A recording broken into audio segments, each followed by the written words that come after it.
Tidjane Thiam, bonjour. Bonjour.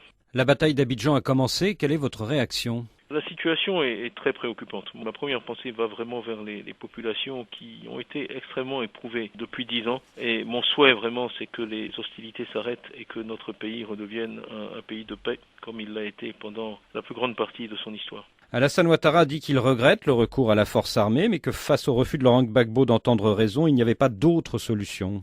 Nous étions dans une impasse. Je pense qu'on était effectivement arrivé à une situation de blocage dont il fallait sortir. Je regrette que la solution soit militaire. J'espère qu'elle pourra aboutir avec le minimum de perte de vie humaine. Mais je pense qu'il est très important qu'on accompagne cette action militaire d'un discours d'apaisement et d'union. Dans une guerre civile, dans une guerre à l'intérieur des frontières d'un pays, il ne saurait y avoir de vainqueur. Toute victoire est illusoire. À la fin, il faudra bien qu'on gouverne ce pays et qu'il soit conduit d'une manière unie. Nous sommes des pays pauvres, nous ne pouvons pas avoir le luxe de la désunion. Si la bataille d'Abidjan dure plusieurs jours, est-ce que vous craignez des représailles contre la population civile?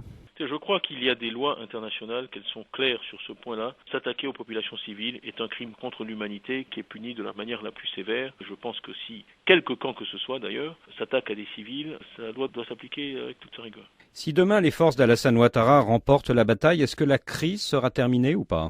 Moi, vraiment, l'essentiel de ma préoccupation porte en fait sur l'après-conflit. Je crois que c'est relativement facile de remporter un conflit militaire, mais l'essentiel, toujours dans ces cas-là, c'est de gagner la paix. Il suffit de penser à Lincoln et à la guerre de sécession aux États-Unis. Ce qui est important après le conflit, c'est vraiment de ramener tout le monde ensemble, que ce ne soit pas perçu comme la victoire d'un camp sur l'autre. Il faut sortir d'une logique de division. Toutes ces notions d'étrangers, de non-étrangers sont à laisser au placard. Les États-Unis sont le pays le plus riche et le plus puissant du monde. Ils importent des cerveaux chaque année. Ils ont plus de prix Nobel chaque année qu'aucun autre pays. 60% des prix Nobel américains ne sont pas nés américains. Donc je crois que si les États-Unis considèrent qu'ils ont besoin du reste du monde, ça doit s'appliquer aussi à la Côte d'Ivoire. Il faut tenir un discours d'apaisement, un discours d'unité. Les demi-ivoiriens, les quarts ivoiriens, les tout ivoiriens. Moi je suis né à Abidjan, j'ai passé mon bac au lycée classique d'Abidjan. Quand j'ai été reçu à Alix, j'étais tout content d'être le premier polytechnicien ivoirien. J'étais surpris de voir certains de mes compatriotes me traiter de sénégalais et dire que j'étais pas vraiment ivoirien. Bon, je crois qu'il faut vraiment aujourd'hui dépasser ces débats, bâtir une Côte d'Ivoire qui retrouve sa place en fait sur la scène africaine et sur la scène internationale, et ce n'est pas en divisant qu'on arrivera à ça. Oui, mais dans une démocratie, il y a toujours un vainqueur et un perdant. Que deviendra à votre avis le FPI de Laurent Gbagbo si demain les forces d'Alassane Ouattara remportent la victoire militaire? Moi, je ne veux pas spéculer, mais je crois que vous soulevez vraiment un point très important qui est en fait celui du droit des perdants ou des minorités. Si vous repensez à l'Afrique du Sud, je ne crois pas qu'on serait arrivé à faire disparaître l'apartheid sans une protection réelle et inscrite dans la Constitution des droits de la minorité blanche en Afrique du Sud. Je pense qu'une des raisons pour lesquelles tant d'élections en Afrique conduisent à des conflits et des conflits armés, c'est qu'il y a un déficit de confiance entre les groupes en Afrique.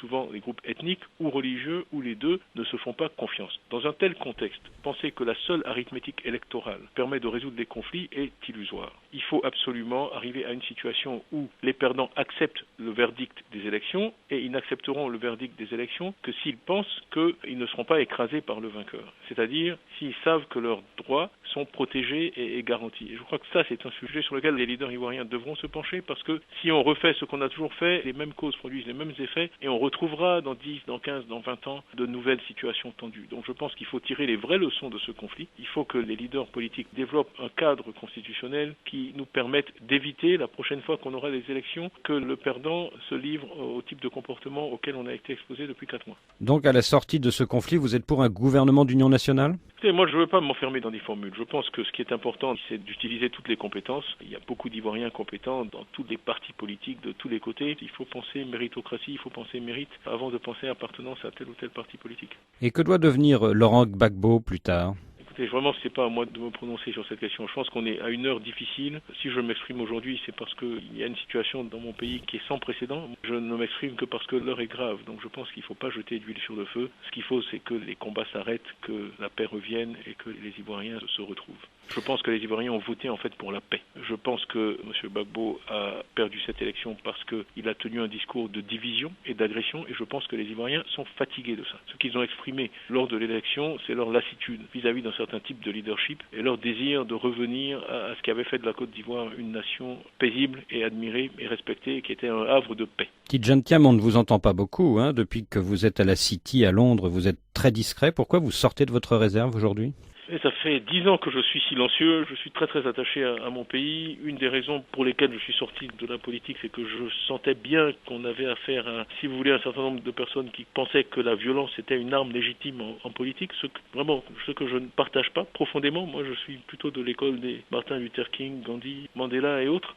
Voilà, mais je m'exprime en tant que citoyen. Et donc l'appel que je lance, c'est vraiment un appel à la paix, que les gens retrouvent leurs esprits et qu'on revienne à ce qui a fait du mot ivoirien un mot positif en Afrique. Tidjane Thiam, merci.